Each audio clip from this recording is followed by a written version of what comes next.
Hello and welcome to another update video about FETCH.AI FET is moving up after it reacted to the support zone. The triangle pattern here actually indicated possibly one more low, but we're already turning around a little earlier. Just not a great, just not a great bottoming structure, but I guess the upside pressure in the sector didn't allow FET to just form like one more low here. So the triangle broke to the upside.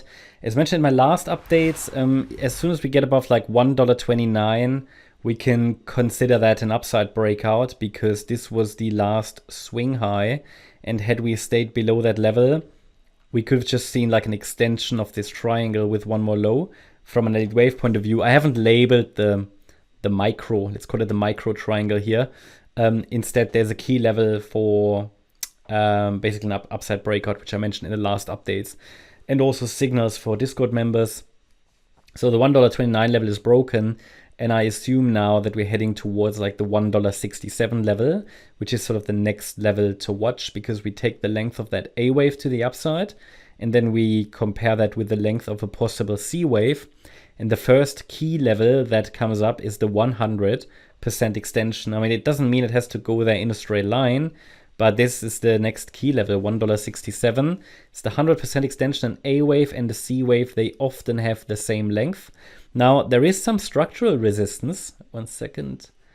There is some structural resistance here at around $1.54, which could be observed. Because, you know, this is just sort of maybe a little bit of a roadblock or a stopper. But yeah, you know, I don't have a reliable micro count here because this is just too messy. I mean, you know, is it, for example, really the case that, yeah, we should have seen another low and it just couldn't make, you know, just physically make that one more low. So maybe the actual low was here and it's a so-called truncation, one concept in Elliott wave where the market is normally due another low, but for example, due to, in this case, upside pressure in the sector, it just couldn't, you know, on its own form that additional micro low. So then we would have to count the low in place here. That makes it difficult. Or was the low here the actual lowest low?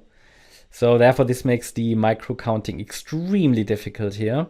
I would argue it's not so important because we have the FIB levels. And the last low can act as key level against which we can focus on higher. Now, if we zoom in a little bit, I mean, it all depends on how much detail the market can give us. But really, the very last low is here at $1.18. So as long as that low is holding, the focus could be on higher towards the $1.68 level. But I did post it on Discord today. I mean, see, of course, the wave count shows upside. And there's sort of a key area to watch where the price could get to, you know, like $1.67, $1.87, $2. But that doesn't make it necessarily a long trade setup, okay? It just is, you know, it's not a clear setup on the micro. There's not like a 5-wave move up, 3-wave move down pattern as we had it on the ADA chart, as we had it on the Solana chart, as we had it on the VeChain chart and so on the DOT chart as well. No, this is sort of, I don't know what it is, just a sideways consolidation that broke to the upside. Now, okay, you know, maybe the breakout is the setup, but I mentioned that level anyway. But yeah, so it doesn't give me much confidence. I'm trying to say that. Whatever that means, I mean, or you can decide what that means for your portfolio, but this structure doesn't inspire much confidence. And I would pay attention to the $1.67 level and to the upside, and to the downside, that $1.18 key level, which is just the last swing low. And let's first see if we can get there, right? And there are not even enough touch points or so for a solid trend line. So yeah, I think this requires a lot of babysitting because this rally comes from a completely corrective base. What does that mean? It means that the rally is down here, or the structure from where we started is in and out corrective, really, right? So we have here 3 waves up. Here as well, this is small, but 3 waves. This is also 3 waves. So this is also 3 waves. So it's just a corrective base, which is very fragile and can carry on, but it could break down at any point, which just doesn't make this a very desirable structure at the moment to follow in the short term.